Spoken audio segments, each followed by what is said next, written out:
Hi, welcome to another episode of What is Metamodern Conversations.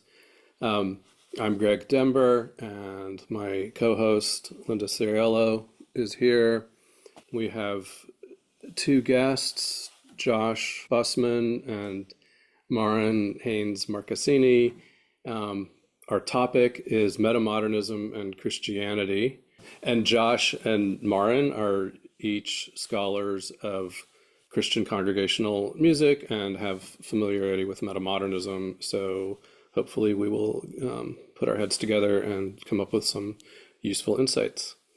And so maybe we'll just introduce ourselves, give some little brief biographical information. Yeah, hi everybody. I'm Linda Ceriello. I am in religious studies. I teach at Kennesaw State University in the interdisciplinary studies department. And I wrote my dissertation on metamodern mysticisms, and I'm working on turning that into a book at this present time. And I'm also co-editor with Timotheus Vermeulen of an academic book series called Studies in Metamodernism, Theory and Criticism Across the Disciplines, and that's with Lexington slash Bloomsbury. They're kind of merging. Yeah, we have a number of titles in the pipeline that are going to show this as a really interdisciplinary book series. Very exciting. I on occasion I have a chance to weave metamodernism or metamodern study or theory into my courses. I teach religion and popular culture, and so that's a really good vehicle for talking about the epistemic, modernism to postmodernism to metamodernism. And that's probably enough for me to say for now. Greg, do you Josh, want go ahead. Oh, great. All Oh, right. So I'm Josh Busman. I'm an associate professor of music at the University of North Carolina at Pembroke. I am joining you from sunny Fayetteville, North Carolina today. Um, and I am an ethno-musicologist. That means that I do sort of anthropological field work in the study of music. And my research is all basically on Anglophone evangelicalism, especially American evangelicalism, and more especially on megachurches and mass media. And so I'm sort of bringing that context to bear in thinking about this topic of metamodernism.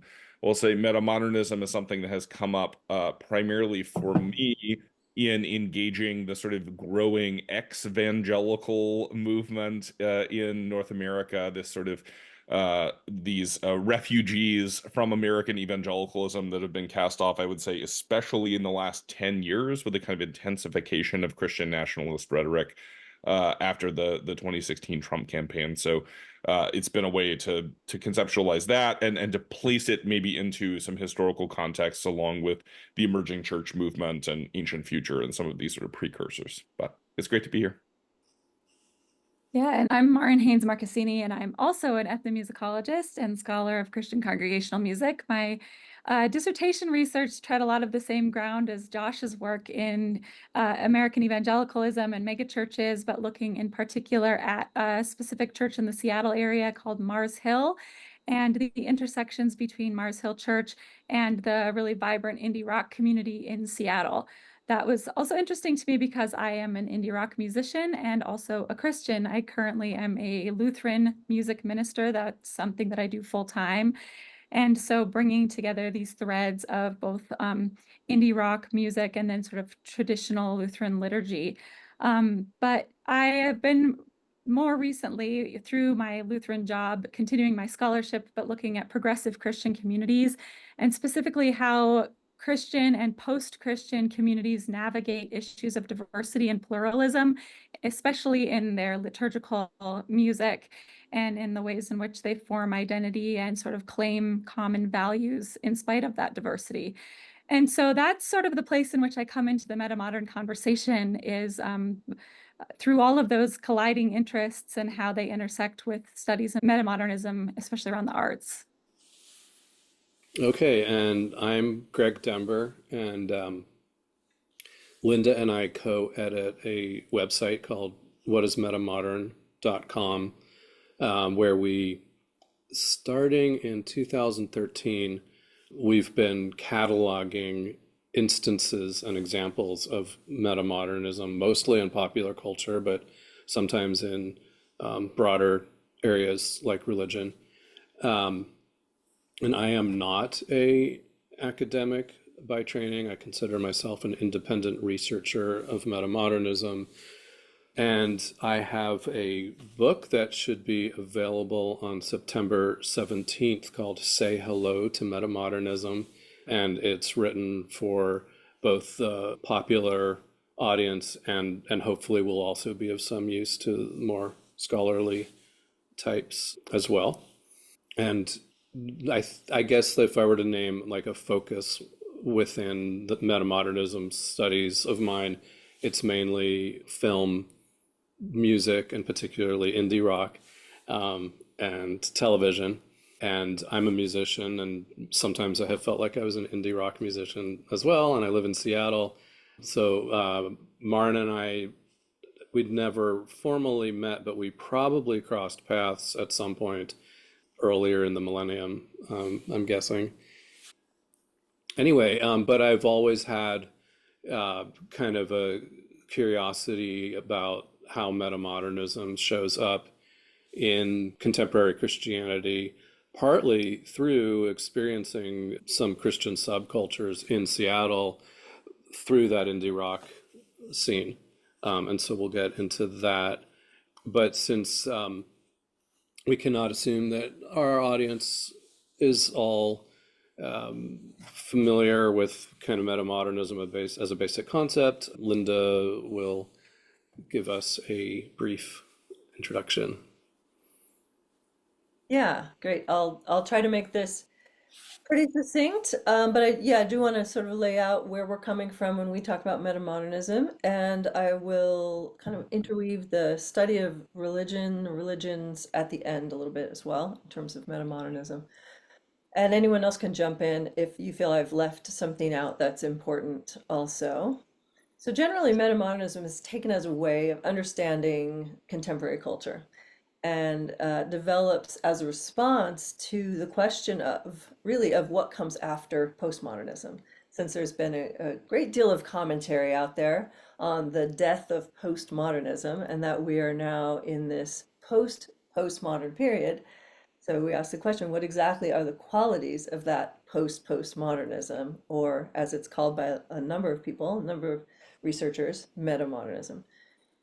So just to back up, the postmodernism we're referring to here is, broadly speaking, something that came about sometime in the mid 20th century as a response to modernism's influence on culture, which modernism would be typified in this sense by its reliance on grand theories of linear narratives that emphasize progress in a universal sense. And postmodernism's kind of gift to us, I guess, on the tail of that is to come along and provide a counterpoint to say people aren't one size fits all solutions don't work for the same people, there are oppressed populations out there, and this is where relativism, as we know, establishes itself within postmodernism. So instead of truth with that capital T, it becomes let's talk about truths in with a small t in general sense. So, but also comes along with that comes a skepticism and a kind of ironic detachment as something that's seen coloring a lot of cultural products that are emblematic of postmodernism, again, in a broad brushstroke sense. So there's obviously a great deal we could say about all these isms, and for every definition we provide, we might find another one that partially contradicts it or offers some other evidence to the contrary. But so we'll put some resources actually in the video of materials that we've drawn from to sort of come up with our thinking. But in any case, so you've got these artists and you've got these thinkers that are all trying to make sense of what we see and feel out there in the culture writ large. So you have your artists, your authors, your creators, and they're responding to the rapid shifts in culture because that's what artists do, right? By creating in their various fields of culture and pop culture. Um, and they're incorporating, as one example of a metamodern quality, a sense of not being stuck in either the modern progress narratives or the postmodern relativistic truth with the small t narratives, but are oscillating between those registers. So that's one of the kind of general observations that's been made by certain scholars, including the two that have influenced a lot of us were Timotheus Vermeulen and Robin van den Akker, and their early work in 2009, 2010, called Notes on Metamodernism, has been a really sizable influence on those of us who think about and study these cultural moves. Those of us who are looking at trying to understand, trying to typify and understand these changes in culture, we're looking at the ironic responses of postmodernism starting to shift around the turn of the millennium, or to be morphing into something that has enough difference for us to talk about it and say this seems like a thing. And a great deal of the metamodern scholars' work is, again, to understand sort of how this happened, and why it's happening now. So again, the notion of oscillation is really one of the main characteristics about to give some color or contour to this metamodern shift. There are others. Greg likes to talk about felt experience and has done quite a lot of work on the idea that the centering of the interiority of the subject after postmodernism is one of the most central components of this metamodern shift. So now the Vermeulen and van den Ekkers influenced many of us. They don't do much with religion. There are more arts and culture studies and philosophy and media scholars. So then from there have been these, tendrils coming out from various other fields, including religious studies. There's a smattering of work out there using metamodernism to understand aspects of contemporary expressions of religions. Myself, I have looked at the secular spiritualities, like the spiritual but not religious, as a phenomenon to examine metamodern qualities.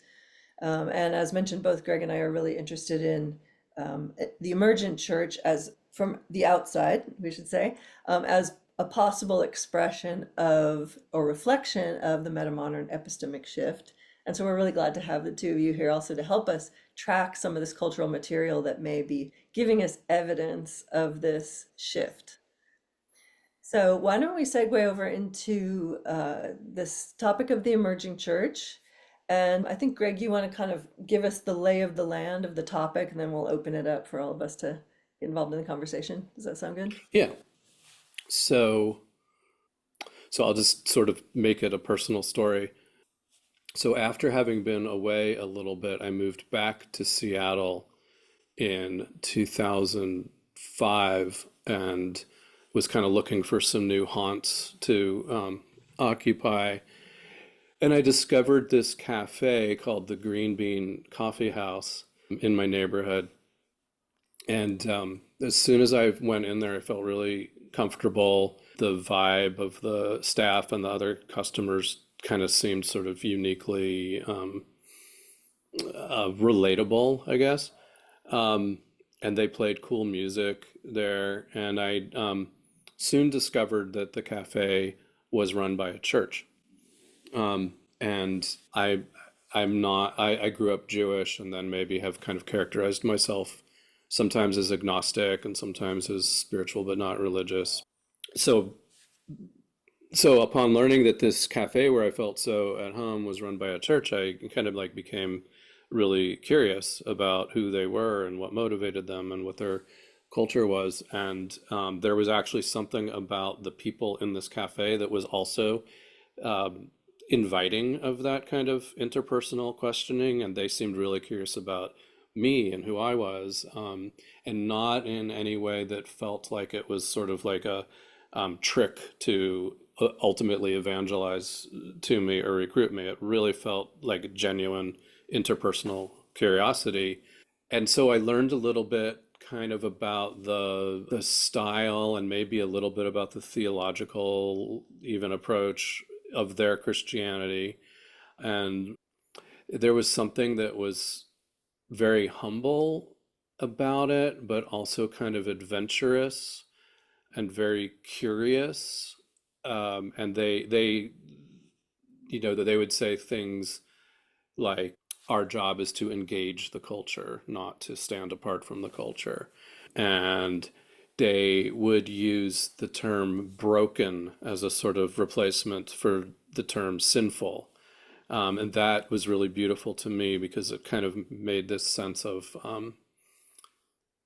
the idea I got from these people that I was meeting was that they found beauty in brokenness and also beauty in the striving to repair the brokenness, but like not only the beauty was not only in the reparation, but even in the brokenness itself as kind of a fundamental part of what being human was. And this particular cafe was associated with a particular church, but through them I met people in other Seattle area churches, and the congregations had names like Dust and like the scum of the earth and things like that that were just like really humble. And so they seemed to be taking seriously the kind of Jesus, what I've heard of Jesus Christ's preachings, that he chose to associate with the prostitutes and the tax collectors and kind of the people who were shunned by society. And they seemed to be doing that in a way that was really authentic.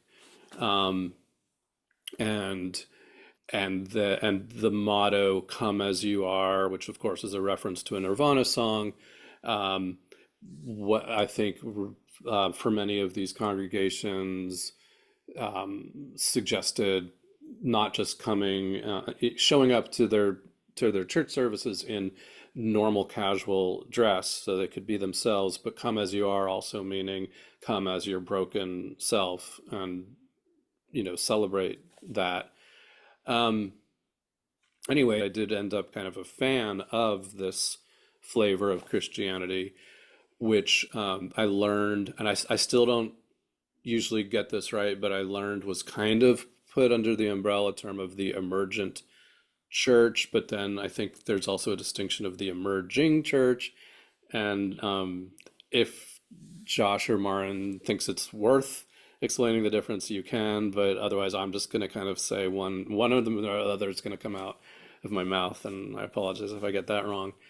And so this was all in the same time when I was noticing in the culture at large um, bands like Death Cab for Cutie and Sufjan Stevens and Rilo Kiley, um, and filmmakers like Miranda July and Wes Anderson and novelists like Dave Eggers, and uh, television shows like Buffy the Vampire Slayer and Freaks and Geeks and Modern Family and Community, that had this new flavor to them, like as Linda was, describing as metamodern in her overview. And it really felt like a thing that, like, it seemed like such a thing that I wanted to talk about it to people. And Linda and I would talk about it, and then she discovered the work of Vermeulen and Van den Akker and their term metamodernism as a name for this kind of whole cultural shift. And then we started kind of researching it together and separately and more seriously. And then I looked back on this time when I was meeting the emergent church Christians, and it occurred to me that they might have also been a symptom of the metamodern shift. Um, and I understand that that movement might have kind of had a heyday that has already passed, but at the same time, not long ago, I visited some of my friends' current church, and it felt even more metamodern to me than my recollections of what they were doing, back 10, 15 years ago. So I don't think that that movement is gone. It still seems like something going on. And I've probably said enough now, but I'm curious about other people's reflections or reactions to what I've said and what they've noticed. Yeah, I think the first things that are coming to mind for me is that with regard to the emergent and emerging church movements, which are sort of linked and distinct at the same time, that both of them come out of this reaction to the evangelical center of gravity, and really were part of an evangelical move to find different ways of expressing Christian identity within a different set of cultural practices and products. But the evangelical center is just a very difficult to define movement on the whole. Both, I think, Josh and I have troubled over finding a definition for evangelicalism, as have many scholars of that movement. But it's essentially an ecumenical identity and term that crosses a lot of denominations, but also people outside of denominations, but are kind of part of this entrepreneurial spirit within Christianity that has linked a sense of trying to sort of reach new people with the Christian message, but often through an interest in kind of emerging cultural products, inclusive of religion, or of, music, and different kinds of worship spaces, like being in malls, for example. So the emergent church and emerging church were both really part of that, of finding an authentic way, authentic in quotes, but an authentic way of expressing Christianity for a younger generation that had kind of grown up in evangelical subculture that was very totalizing at the time, very kind of like counter to the mainstream culture, had its own version of the culture that was evident in Christian bookstores and with specific television programs and bands and sort of ways of being Christian. And the emergent church and emerging church were sort of pushing out against the limits of what was acceptable within that Christian subculture to find new ways of expressing Christianity. And hence, indie rock, at least in Seattle, became one of those sort of youth culture, like authentic ways of expressing one's identity, to kind of marry these things together that seemed so unlike each other, or punk rock, for example, or grunge, and then and Christian lyrics, as a way in part to reach new Christians, but also in part to just express one's identity without necessarily an evangelistic goal. And so I think there are some really interesting things that are kind of swirling around in that space. One of them, as far as metamodernism is concerned, is yes, this really deep sense about the this ultimate truth that is within the Christian perspective. But I think a lot of younger people kind of wrestling with what that center of truth is. Is it the way that we express ourselves, with the clothes we wear, the music we listen to, the total kind of evident ways that we are in society? Or is it more something having to do with what we believe and how we express love toward our neighbor, for example? And so I think there are so many ways that ended up coming out in the emerging church and the emergent church movements. But that's, I think, just a kind of a basic overview, but I'll let Josh add to that.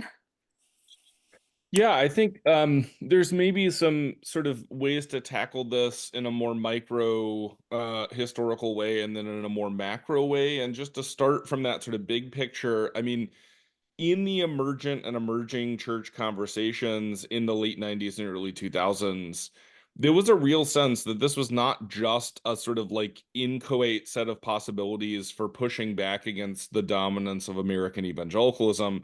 But you had Phyllis Tickle, one of the sort of prophets of this movement, basically declaring that this was a new Protestant Reformation that was going to transform the church worldwide. Like, she wrote a book called The Great Emergence. She basically put forward this idea that every 500 years, there's this total realignment of Christianity. You have this alignment around Nicene sort of orthodoxy at the end of the 4th century. You have the split between East and West at the end of the 10th century and 11th century.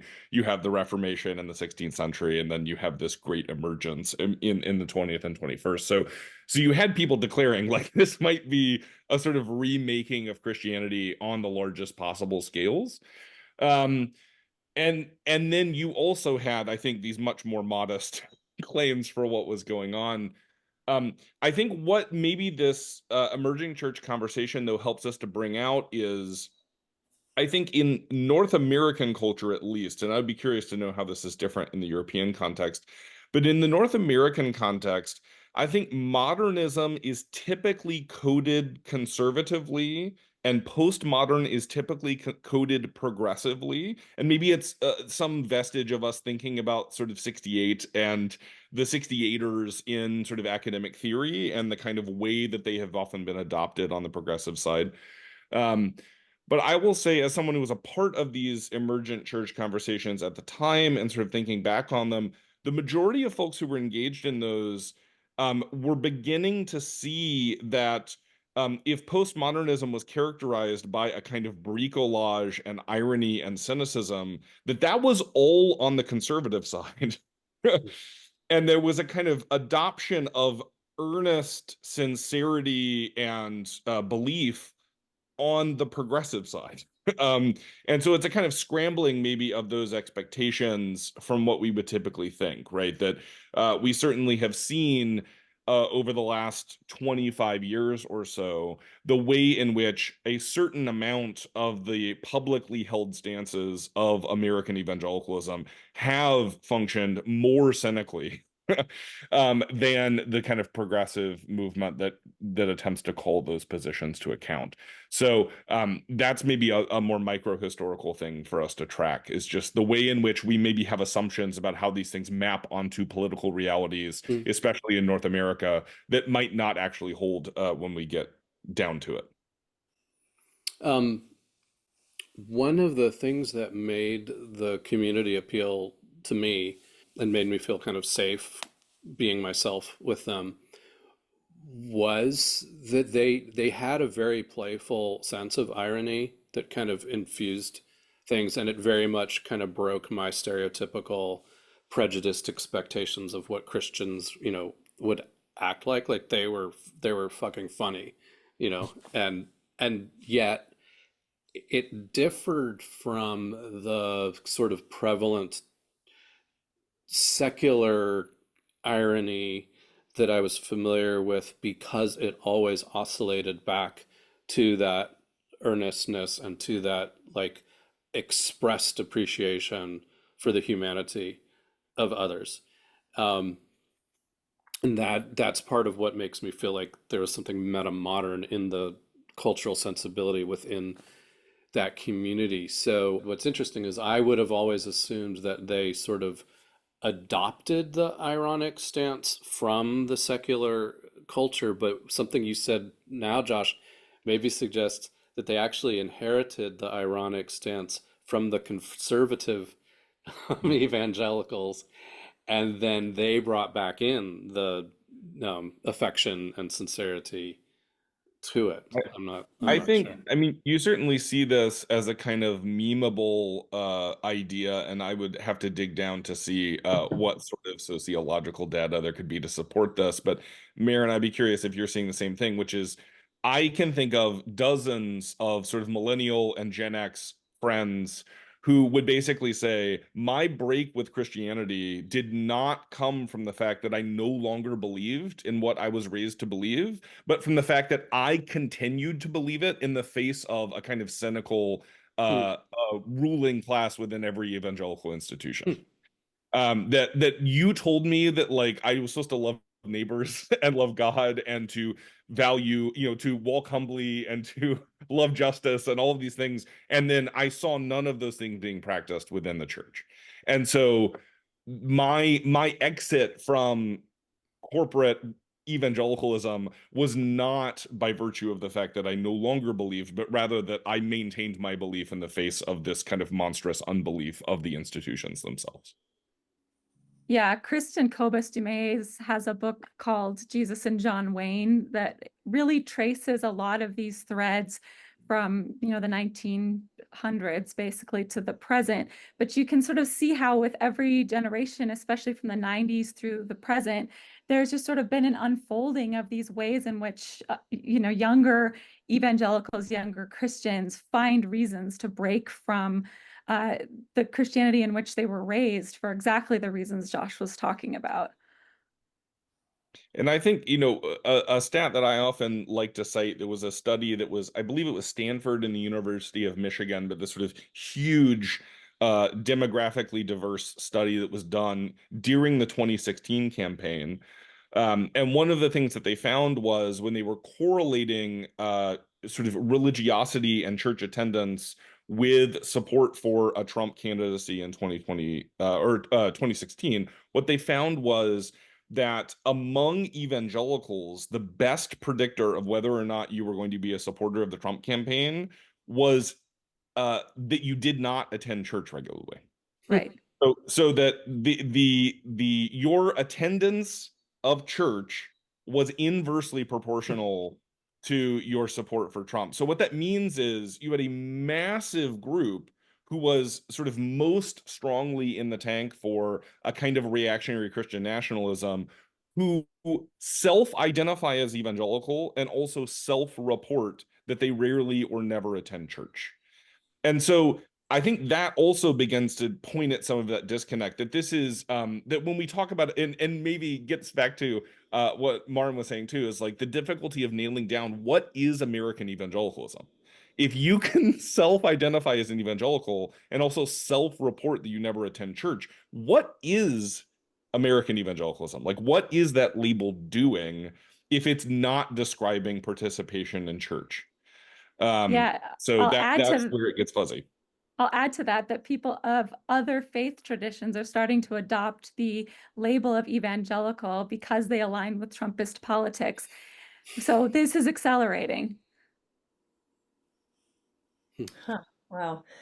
So maybe I was wondering if we could take an example that we're all familiar with. Obviously, all four of us would name the musical artist Sufjan Stevens as someone whose work seems to be metamodern.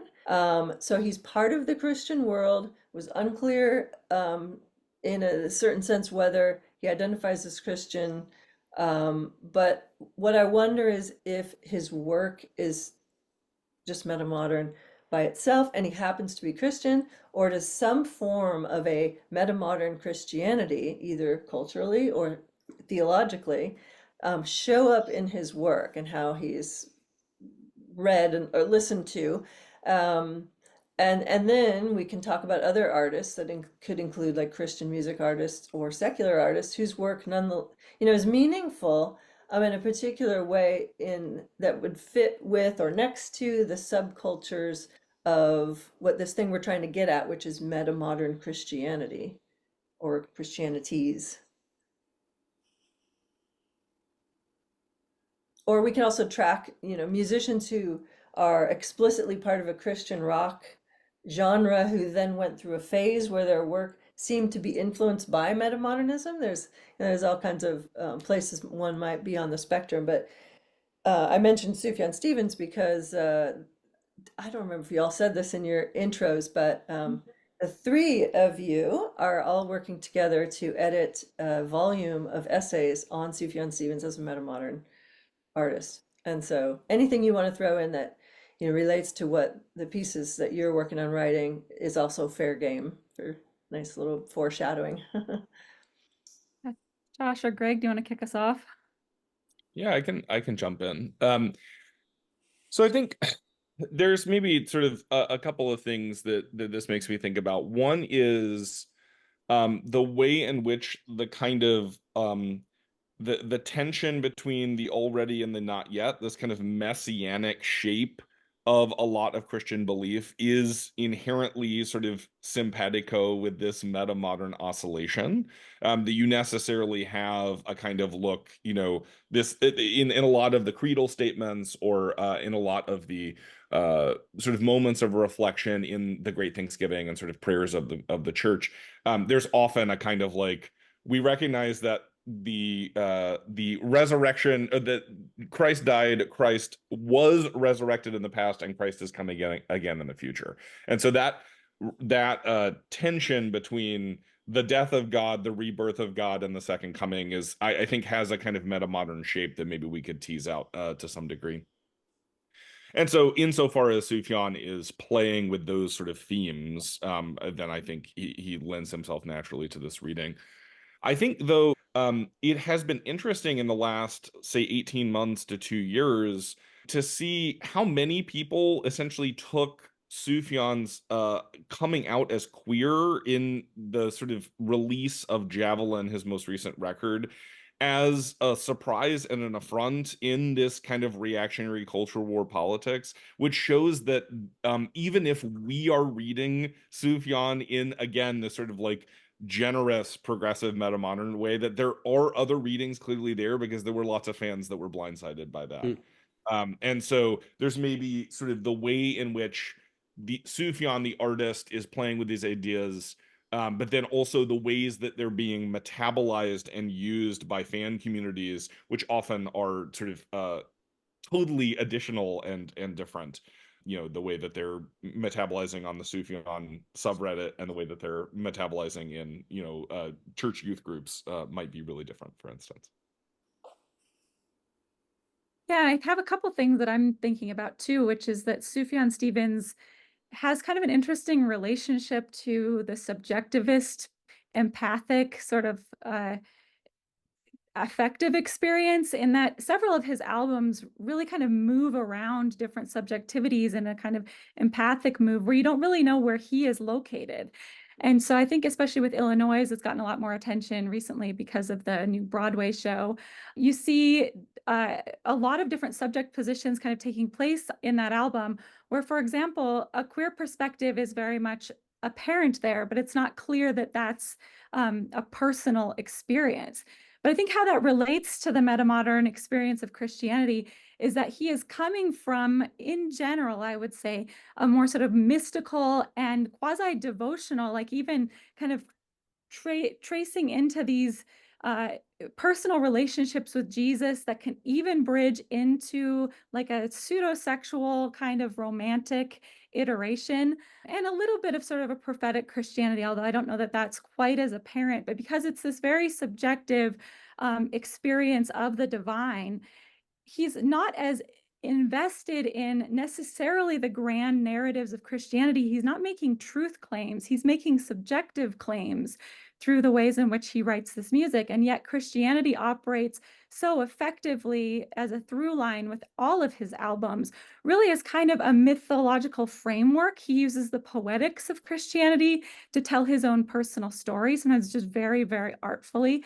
And so you have this iteration of Christianity that is not invested in the sort of typical evangelical mode of attempting to bring other people into the faith or make ultimate claims about truth, but that it is expressing his own personal faith, but sometimes in a way that's kind of slippery. You don't know if it's him that's speaking or if he's speaking on behalf of somebody else.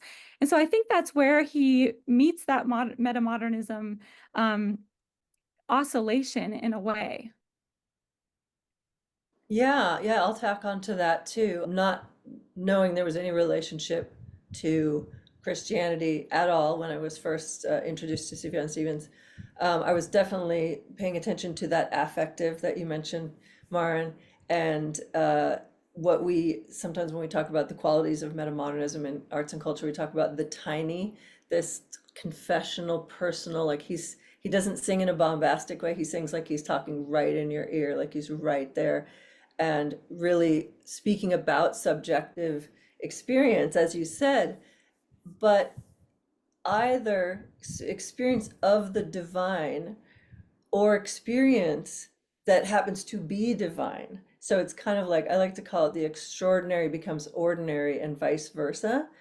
That's one of the salient qualities for me in my work on religious studies and how metamodernism shows up in religious or spiritual traditions, is that extraordinary being what's the great word I'm looking for? Glossed, being glossed as ordinary, or vice versa. And so that is what strikes me is like that's a meeting point for people who are secular and not at all spiritual, spiritual but not religious, very religious, and not as interested in the secular. They find this like meeting point here with somebody like Sufjan Stevens, which I think may be significant in the sense of how metamodernism percolates throughout, socially speaking. This popular culture is a percolator, right?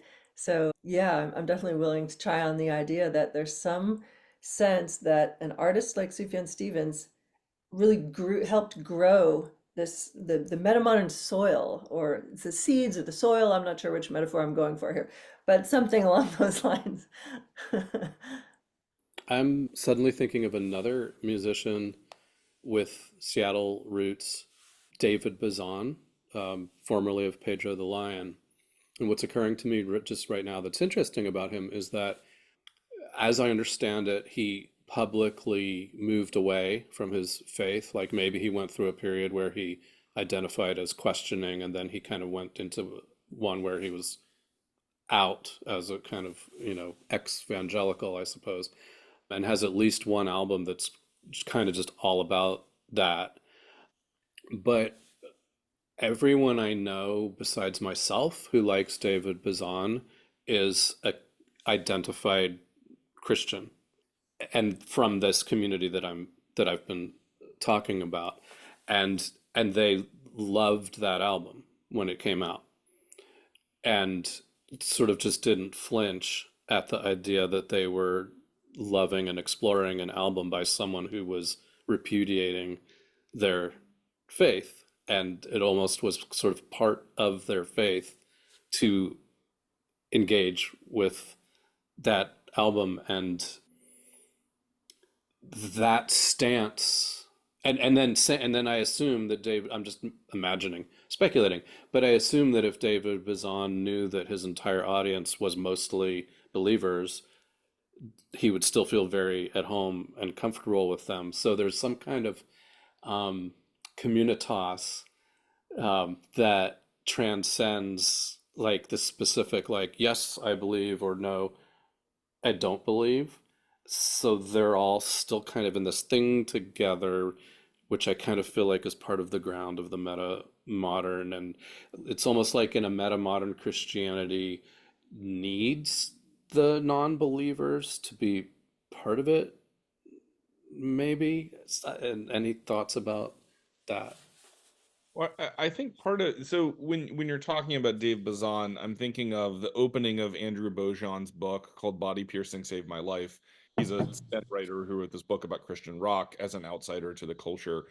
And the opening of the book is this vignette of Dave Bazan in this kind of moment of crisis where he is deconstructing his faith and sort of moving away from the faith that he had grown up with. And yet, at the same time, his articulation of his deconstruction of that faith is so rooted in specificity that it's only intelligible to other Christians. Hmm. And so he finds himself sort of deeply depressed and playing Christian music festival after Christian music festival because they're the only people who understand what he's trying to say, but they're the very people he's trying to back away from. And so there's this kind of Mm. wounded attachment going on.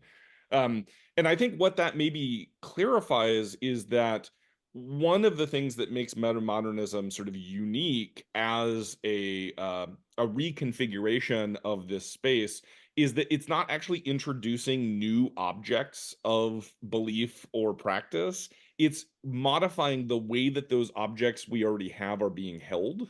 Hmm. And because of that, it often is very difficult to articulate. I found that I was on staff of a emerging church congregation called Emmaus Way for 2 years when I was in graduate school. And we constantly struggled with this where we would do, popular music, but we weren't doing it for some attractional reason, right? If we were, we wouldn't have picked like a Bruce Springsteen deep cut. Like we're not attracting anyone with that music, right? We were doing it for liturgical reasons, right? So we're closing today's service with Atlantic City by Bruce Springsteen because it says everything dies, baby, that's a fact, but maybe everything that dies someday comes back. A very meta-modern sentiment. For liturgical structure, we would make that choice, but then everybody would come in and go, no, I get it. You're doing like a cool, like hip downtown church thing. We're like, we're not trying to, but everyone keeps telling us that we're doing that. And I think it's because none of the pieces involved in the service were different than you might see in some other context, right? We were doing music that you might be able to find in another church. We were using the Book of Common Prayer, which you definitely would find in lots of other churches. But once you spent some time around the Emmaus Way community, I think what we were bringing to the table that was different, and I think what metamodernism is bringing to the table is different, is we were taking all those pieces but holding them in this really different way. But that's tough to communicate at first blush, and maybe is not obvious to outsiders.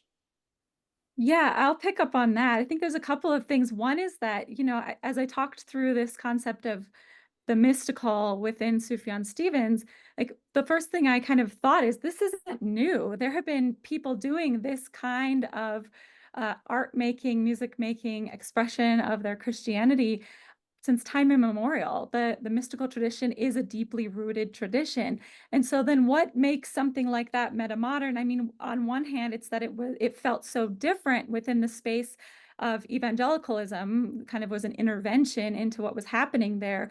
But also, I think that a lot of what metamodernism seems to be doing, and this is from my fairly outsider perspective in metamodernism, but is grappling with this sort of postmodern question of what do we do with just the fact that there are different people in the world who believe different things with as deeper roots as our own traditions. And so grappling then with the inherited traditions of, for example, Christianity against the pluralism of our world. And so mysticism offers this way of saying this is what is true for me without it having to be true for everybody, to still engage with those traditions and make something of them. But it comes with this sort of sense of reinterpretation of the cultural products that we inherit as a part of our traditions. And there actually is an interview with Sufjan Stevens where he essentially says this, where he's sort of taking scattered pieces to make something new, which is actually a phrase that I got from a theologian named Austin Hartke, who's a transgender theologian in the Lutheran space. But he and I were working on a hymn text together, and he said that's basically kind of how he's understanding the work of transgender theology is taking scattered pieces to make something new. Seems like a very metamodern move. So this is not directly related to what you were just saying, Maren, but you kind of reminded me of this ongoing inquiry that I have, which is the term postmodern Christianity, and that was a self-description that I often heard from my emergent church friends.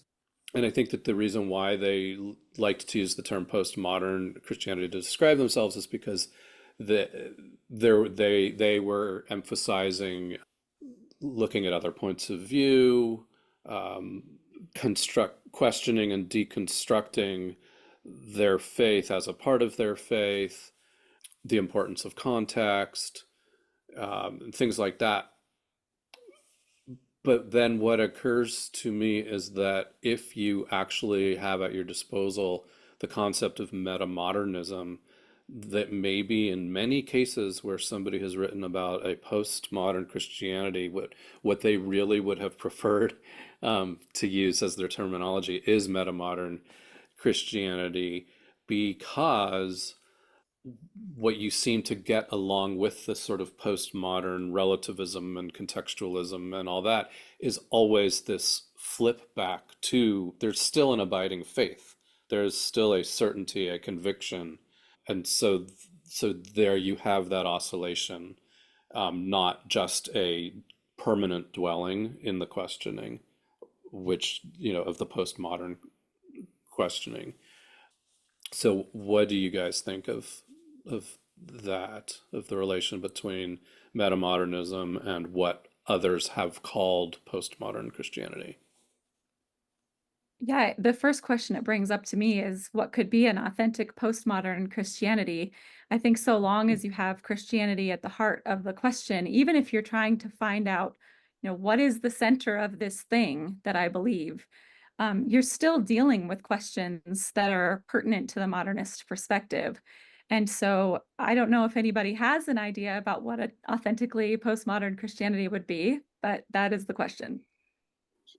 Yeah, I mean, I think there is probably a truly sort of explosive postmodern Christianity that comes out of, like Tom Altizer and the Death of God theology, or Mark Taylor, and but no one's really practicing that. Like that does exist in a kind of rarefied academic space. What it makes me think of is maybe two things. One, the first one is obviously just that we're dealing with a difference between colloquial and technical usage, right? The way that Hmm. my students are constantly saying, like, that's so meta, but they don't actually mean meta in any sort of technical sense. Hmm. It's just the thing that you say, right? Or, add to this list your pile of words that annoy you, random or literal, or literally, any number of other sort of bugaboos that are just a function of a difference between the technical and more colloquial usage. But I think maybe a more interesting thing to name from my perspective is that if we're thinking about postmodernism as a kind of technical academic term, there are a few people in the academy more closely associated with that term than the French philosopher Jacques Derrida and his idea of deconstruction. Um, and in the late 80s and early 90s, he himself takes a pretty dramatic turn. And through him, you might be able to identify that postmodernism itself goes through a kind of turn that opens up space for something like postmodern Christianity. So the famous story is that Derrida comes to give this lecture at Yeshiva Law School in New York City at the Cardozo Law School.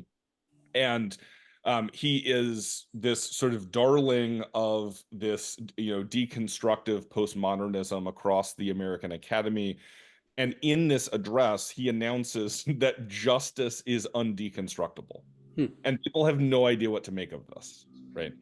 And he makes, I think, an incredibly savvy and fascinating distinction, which he says laws are deconstructible because we keep making law after law and it keeps not quite hitting the mark. And we can always find a way that it excludes or sort of misses something. But justice is undeconstructible because it's the thing that's driving us to deconstruct in the first place. And he begins to add other undeconstructible concepts to this. Democracy becomes undeconstructible. He writes a lot about democracy at the end of his life. And love, to a certain degree, becomes undeconstructible.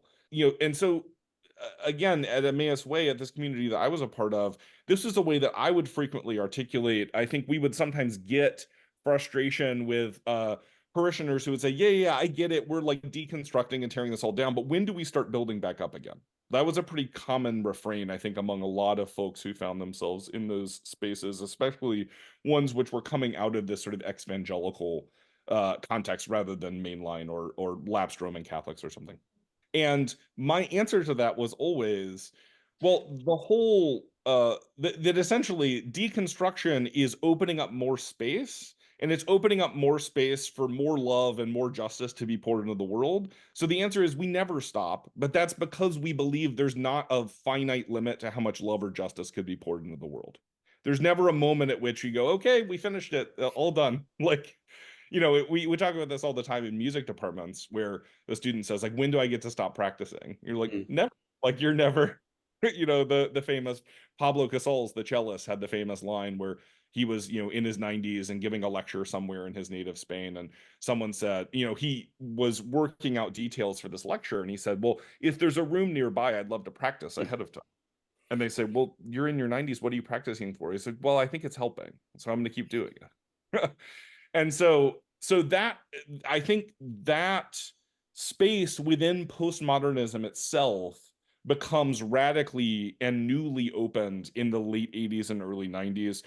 In Christianity, I think the clearest avatar of this is a student of Derrida's named John Caputo, who is trained as initially as a Catholic theologian and then teaches at Villanova for many years. He writes The Prayers and Tears of Jacques Derrida and then The Weakness of God, which is his sort of big theological treatise, and then a couple of other, The Insistence of God, and a couple of others following on the heels.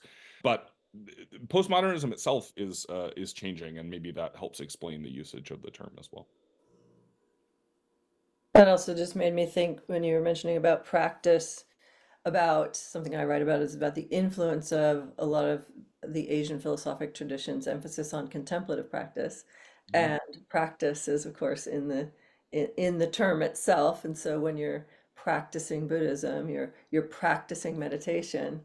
And it's the same thing where there's no end to it. There's no time when you're done with the practice because you've attained the thing. You just do the practice and you keep practicing. And there's, certainly a huge influence on contemporary Western culture by these Asian traditions that bring that kind of thinking to us, sort of like you can only keep practicing being in the moment. There's no time at which that stops, So it sounds similar in some ways.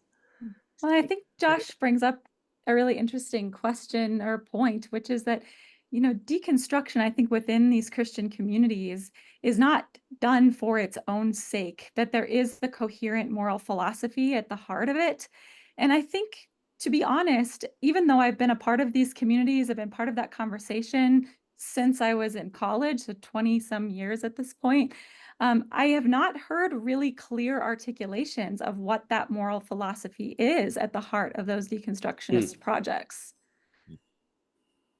And it doesn't even seem all that interesting, at least within our own scholarly community, to excavate what that coherent moral philosophy is.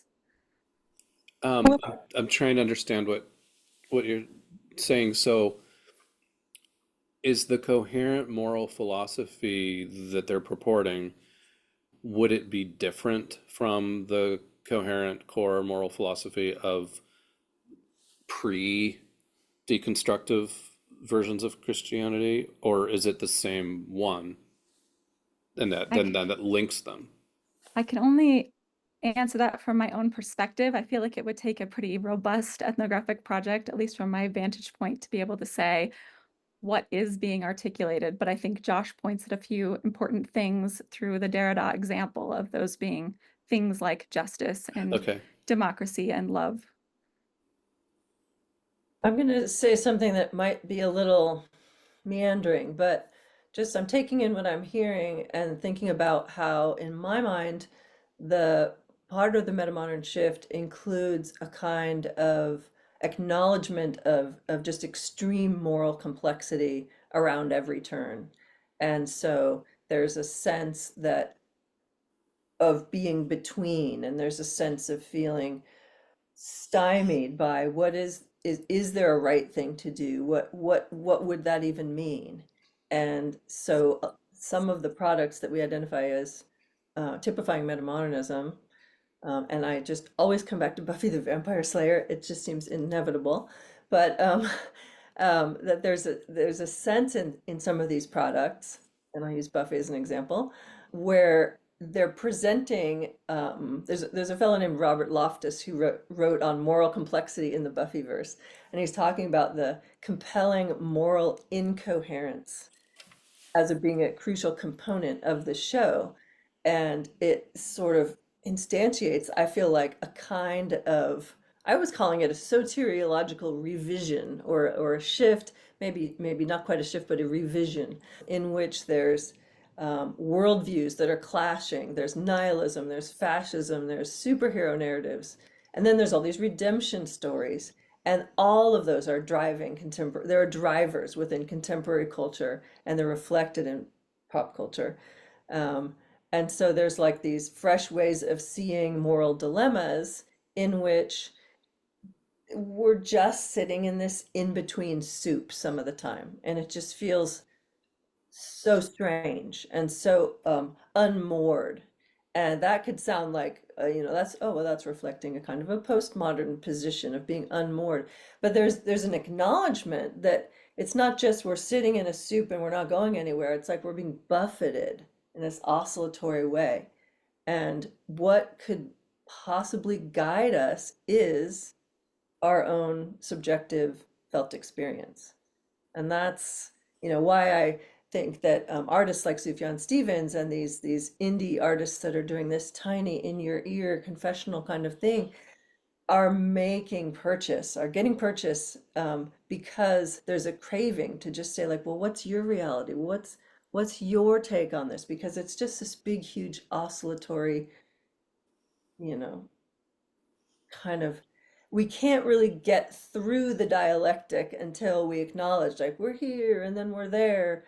And so, yeah, so this is kind of how I go toward an idea that salvation narratives have actually shifted a little bit. I feel like it fits in well with this idea that we're taking another look. And I can't speak from a religious culture. I can only speak from the sort of secular spiritual communities that I look at, that there's a constant taking another look at, well, maybe there isn't one moral center or right answer, and it's this kind of keeping afloat between these oscillative um, poles.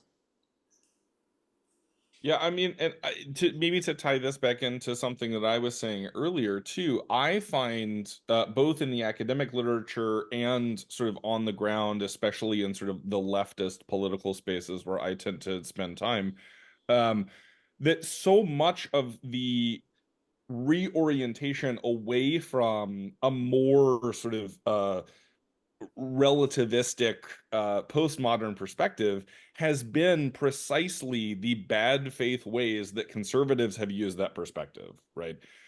So that this relativistic perspective is also what leads to the smug campus conservative saying, well, for someone who preaches tolerance, you're pretty intolerant of my intolerance, which as I have said in many other places before, is not a thought or a point. It's just words that you've crammed together. Like it doesn't mean anything. It doesn't convey anything. It is not a coherent position to take. And so I have found it fascinating over the last, 25 years or so, this raft of, Marxist, atheist philosophers coming from continental Europe, Slavoj Žižek, Alain Badiou, Stanislas Breton, who have all adopted the Christian New Testament as a kind of antidote to this bad faith postmodernism to say, like, look, we want all kinds of folks to be involved in this conversation, but if we want all kinds of folks involved, it means no fascists. So get out. Like and we're going to be more unapologetic about saying, well, what are you building here? Is it, and you sort of demur and say, well, we're still deciding, and it's like, no, we're building the kingdom of God. End of statement, right? Like this much more strident sort of almost moralism that I think is coming out of more leftist, more progressive spaces is a function of this bad faith use of postmodernism by those on the right. Yeah, and I will say that also a lot of this sort of deconstructivist turn has been motivated, at least for me, but I think for people in my communities, from a deeper understanding of the inheritance of a colonial and imperial marriage of Christianity to those projects. And so, seeing the Christianity of that inheritance, particularly as white people in the Americas, as being, totalizing and world building and oppressive to many different people, then looking to ulterior perspectives, but specifically Christianities that arise from communities of color, from indigenous communities, from feminist and queer people, and from disabled voices, neurodiverse voices, and other points of view, becomes a really important corrective to the inheritance of that Christianity and an attempt to find other ways to be Christian, because there are infinite ways to be Christian. There are infinite ways to understand the Bible, and there are infinite ways to sort of adapt those practices to a more morally coherent, at least within that worldview, perspective. And I think it's maybe a recognition as well that in infinite possibilities does not equate to any possibility you want. Right? If I tell you to pick a number between 1 and 2, there's an infinite number of numbers that you could pick. But 3 isn't one of them. It's not between 1 and 2. So just because there are infinite Christianities that could possibly be practiced in good faith, it doesn't mean that anything that calls itself Christianity has to be recognized as such. Boy, that dovetails nicely in with the parenthetical comment that relates to metamodernism being taken in this like wild variety of ways these days, doesn't it, Greg? I was That thinking that, yeah. so many people are slapping the term metamodernism on their project, I'm going to and use that 1 and 2 metaphor in arguments about what metamodernism means. I wanted to get back to our question about postmodern Christianity as a term versus metamodern Christianity as a term. And Josh, you were talking about how the meaning of not the meaning of postmodernism, but well, yes, in some sense, the meaning of postmodernism may have changed chronologically.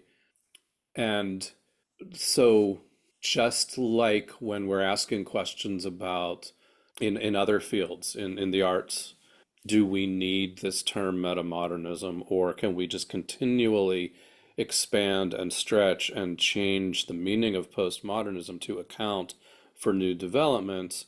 And I come down on the side of no, we don't need to do that because now we can use metamodernism, and then if postmodernism was a sort of rubber band getting stretched and stretched and stretched to mean more things, we can let postmodernism snap back to cover what it originally covered, right? And so I guess I'm sort of suggesting, as an outsider to Christianity, as an outsider to religious studies as well, in general, but maybe we can let the term postmodern Christianity sort of snap back to mean something more specifically postmodern, and then begin adopting the term metamodern Christianity as our name for, I don't know, a Christianity that's very interested in deconstructive questioning and very interested in attending to all the various perspectives,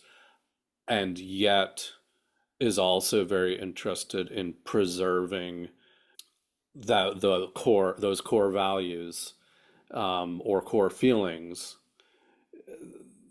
that one associates with Christian faith.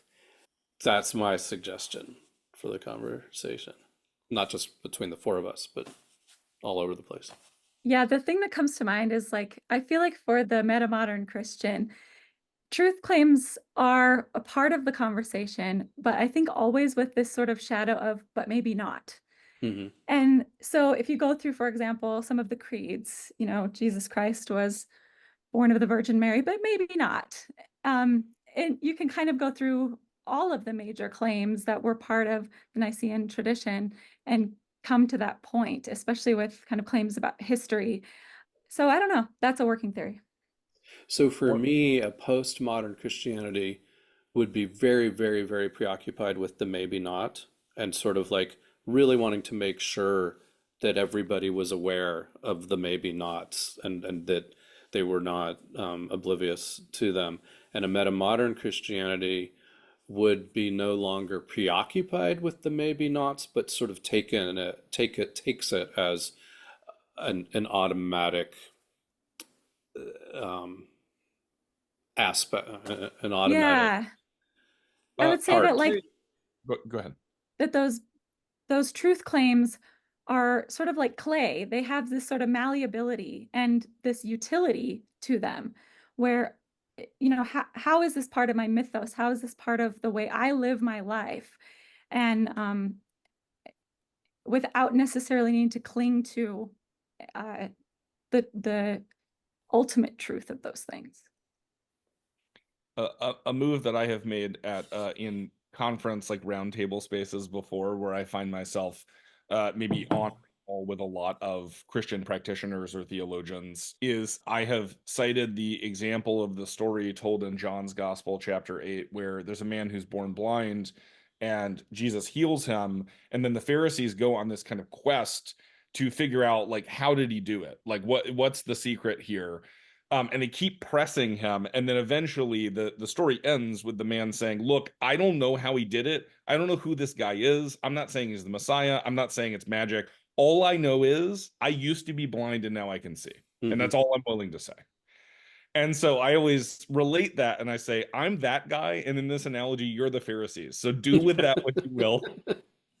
But like there is a core of that, I think, that can be articulated pretty easily from the text of the Gospels, from the historical doctrines and creeds of the church, from the sort of rich resources of Mhm. mysticism, in the Middle Ages, right? From liberation theology and the third world movements of the 20th century, et cetera, et cetera, et cetera. We could keep adding.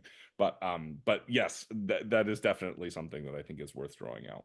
And to me, from my take on metamodernism, that moment of all I can say, in spite of all of these considerations that I've gone through, all I can say is that before I could not see, and now I can. That's the metamodern falling back onto felt experience. That the centrality of the interior experiences. Like nobody can take away from me that I have had this transformation, and it's how I'm experiencing it. That's metamodern to me.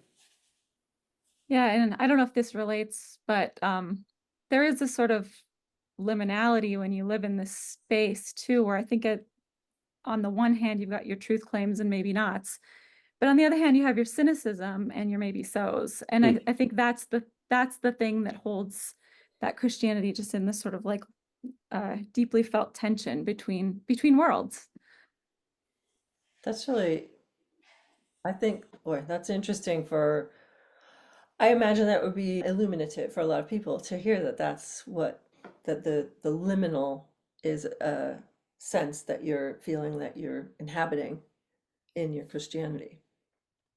Just editorially speaking, I think that would surprise a lot of people who, know this much about Christianity or imagine they know something about it, but mostly know about stereotypes about it. So, yeah, thanks. Well, I would love to have just a few minutes because of the opportunity of you both being here to selfishly to talk about my notion of metamodern soteriology that I wrote about in my dissertation and just see if you have any thoughts about it. And I'd really like to hear if it's kind of like, that doesn't work in this way. That's completely fine. But first, I want to just make a meta comment about the differing ways that we might use metamodernism as a lens, because with some of the topics we talk about, there can be kind of like a cross, we kind of flow across categories, and that might be confusing to some people to sort of say, well, where are they starting from here when they're saying these things? So there's at least three kinds of ways of metamodernism is doing work for us to help understand something. There's the analysis of cultural products and the role of the arts, like we talked about initially. And then there's looking at the idea that there are Christian subcultures that have metamodern qualities, and like what are those qualities, and untangling that, like we did some of. And then there's notions about a metamodern kind of theology, which is to me, the most scary one to talk about, because it's huge, big claims. And I'm not really used to talking about that in my own secular way of doing religious studies. But some things that I noticed that I just couldn't let go of and needed to write about had to do with somewhat theological claims. But I think I'm still coming from a cultural artifacts manner of looking at them. But that's not to say we need to limit ourselves to that. So that's my meta comment before starting here. Okay, so I just wanted to say also that I generally start from a kind of cultural reading of combinative, we might call combinative spiritualities, like the spiritual but not religious, that bring in a lot of different, pieces of wisdom or doctrines or whatever influences that seem to reflect their felt experience. And I look at expressions of then what that does for people. Why do they do that? How does that express through a salvation narrative? Because as we know, I think if we're talking popular culture where these themes are reflected, they don't have to be overtly attached to any religion. Much of literature and popular culture is replete with salvation narratives, right? How do we get resolution? How do we save ourselves, the population, whoever's in the plot here? So the salvation narratives I'm taking as not just, strictly theological or showing up in theological contexts, but they're still, reflective of theological concerns. So lots of caveats here. So for me, one of the ways of looking at a popular culture product, again, with Buffy the Vampire Slayer, that reflects a lot of aspects of what I want to talk about, and has a lot to do with salvation, but never talks about religion, almost never mentions religion in the entire, 7 years, I think, of the series. But it speaks to secular and religious concerns all over the place. So that's why I reference it all the time. So what I've said and noticed is that there seems to be some kind of a significant soteriological shift characterized partly by the emergence of this spiritual but not religious subgroup, and it trying to differentiate itself from the New Age, which I characterize as attracted to the modern, the grand theories and the universalisms. And then having on the other hand also felt this postmodern contemporary constructivist deconstruction, relativistic soil in which it grew felt too narrow or too it just divested itself of the personal too much, and so there's like this rising up of the affective, so resisting dogmas, resisting certain stances, angling toward something that, in my mind, ends up looking less about the transcendent and more about the immanent, about world affirming perspectives. And I don't know if that sounds like a shift that might apply to contemporary Christianity. I mean, Maren, you mentioned that sense of there being a sort of center of truth that's maybe shifting with the younger generations. Maybe we can think with that idea a little bit. And Josh, with your mentioning earlier, the already and not yet of the Christian story that might have a kind of metamodern shape to it with that oscillation. So I don't know if have I said enough about the soter let me just say a few of the qualities that are more specific, and then I'll let us open it up. But in my little heuristic about the soteriology in Buffy the Vampire Slayer, it's structured around ideas of immanence, that what happens in the world is the crucial part, and like the saving happens here, and its fruition is also meant to be experienced locally in an ordinary reality as, again, as like a container for the extraordinary. So that's one. And the other one is this multiplicities thing that we've talked about a lot, that we can romanticize versions of, again, transcendence or any kind of telos that it doesn't feel real necessarily unless we account for the dark side, the monstrous, the instability, the uncertainty, that our friends may be monstrous evil doers for some amount of time. The characters, almost every character in Buffy the Vampire Slayer is monstrous in some way at some point, and then also regains their humanity, and as do the monsters. We have to keep having sort of faith in the temporarily monstrous friends, then by extension humanity is temporarily monstrous, then maybe coming back to, it righting itself, that oscillation. And then the third of the four that I sort of identified was community. We talked about that here too, so that's cool. And I think that one of the messages that comes through in that particular product and other metamodern cultural products is not about this hero so much as recognizing ourselves as the heroes. So it's bringing it back to the self and that felt experience of even like my smallness and my tininess can even be like a kind of superpower in some ways. The tiny and the epic going like that. And then the last one would be just the unsullied attention to love and felt experience of self in the world, this sort of locality of myself being an agent in this world, not an imagined other one necessarily, but where our agency is like right here. And I feel like the younger generations are really exemplifying that. Like it's really our time to be right here and looking around with hard truths right in our faces, but also with love and joy and those sorts of things.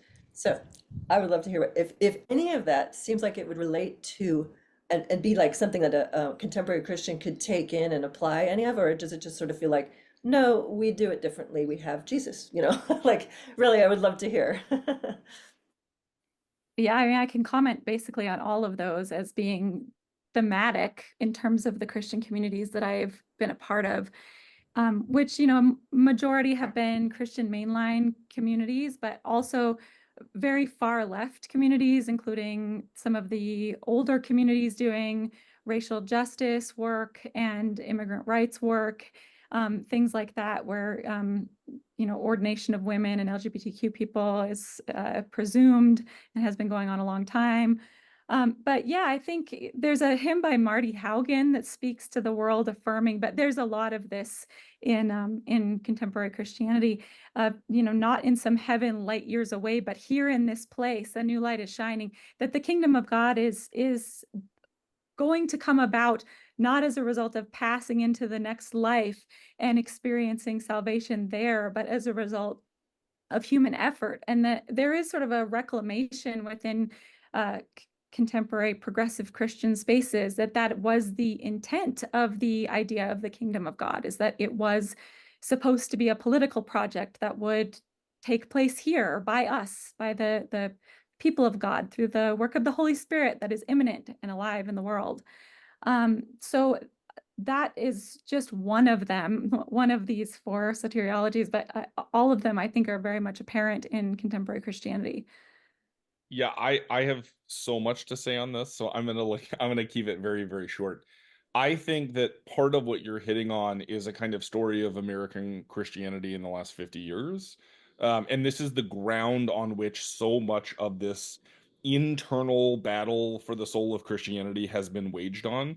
I would point to William Buckley, the sort of the figurehead of American conservatism of the mid-century, basically critiquing Marxist leftist politics as an immanentization of the eschaton, right? Saying like the fact that you want to make the utopia imminent is the thing that makes you both childish and naive and also like potentially evil. Um, the way that that then threads through something like Hal Lindsey's Late Great Planet Earth, which was an essential text for the Jesus people, and the kind of transformation of American Christianity of the 1970s. I think this is exactly the sort of the ground on which we could tell a really interesting story about the development of American Christianity. But maybe the sort of thing that I'll say is one of my favorite reversals of this comes from a parable told by Pete Rollins, who's a PhD in critical theory and also a sort of teacher and preacher in the emergent church space. But he has a great version of the rapture story where he basically imagines that the rapture, as this kind of bizarre American apocalyptic vision, happens exactly the way it's described. And so all of those people who have been faithful are suddenly find themselves in heaven, but they are shocked to discover when they get there that God isn't there because God has gone to be with his people who are the faithless left on earth. And so I think that inversion maybe gets at more beautifully than I could in expounding the sort of theory or history exactly what you're talking about, which is this total reorientation of what something like salvation would even mean, and what are the goals that we should be working towards as people who claim the faith of Christianity.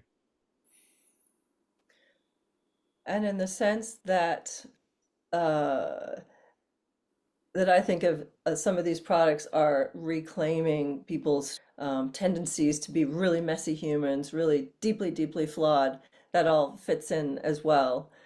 In the end, I feel like the product that doesn't make anybody wrong, to not to be too simplistic, but like to really include everybody in all their crap and messiness. Those seem like really the emblematic metamodern narratives from my way of looking at it.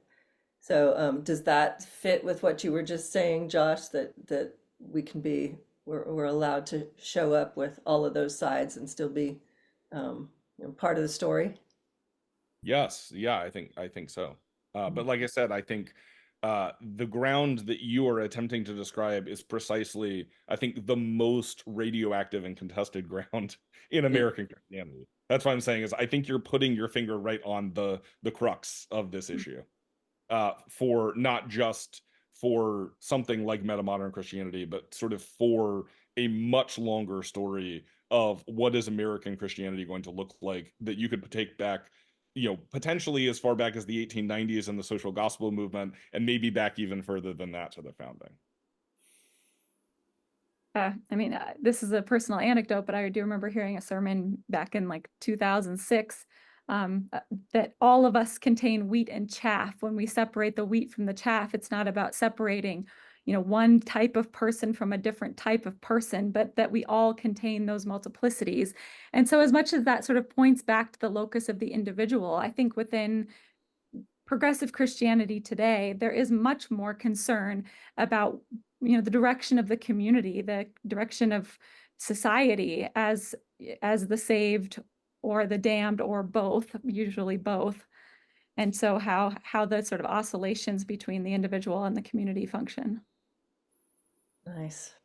Well, thank you so much. I feel like I've got a lot to learn from you both. It's just that's the ideal, way to leave a conversation is, oh, I really want to go read and, school myself on several of the topics that we've been talking about here today and add that to the conversation. So maybe we can pick it up another time. It'd be great.